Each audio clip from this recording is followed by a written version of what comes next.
জনতাৰ শিল্পী জুবিন গাৰ্গৰ মৃত্যুৰ পিছত উদযাপিত হ'বলগীয়া প্ৰথমটো জন্মদিনক লৈ ব্যস্ত হৈ থকা অসমৰ শিল্পী সমাজলৈ আমি দুটামান আহ্বান জনাব খুজিছোঁ।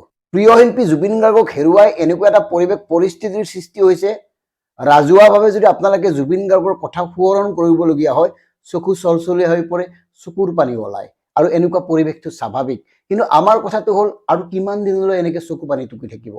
আমাৰ আহ্বানটো হ'ল, আবেগ নিয়ন্ত্ৰণ কৰি আপোনালোকে জুবিন গাৰ্গৰ ন্যায়ৰ বাবে কঠোৰ হওক।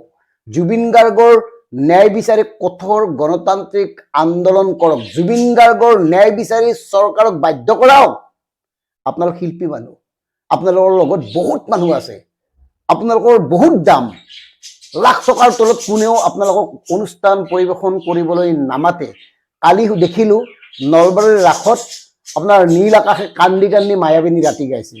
কান্দিবই, প্ৰিয় শিল্পীগৰাকীক মনত কৰিবলগীয়া হৈছে। কিন্তু আমাৰ কথাটো হ'ল, তাত নীল আকাশে ক'ব পাৰিব লাগিছিল, যদি আমি বিচৰা ন্যায় চৰকাৰে দিবলৈ সক্ষম নহয়, তেতিয়াহ'লে আমি চৰকাৰ ভাঙি দিম, গিৰাই দিম।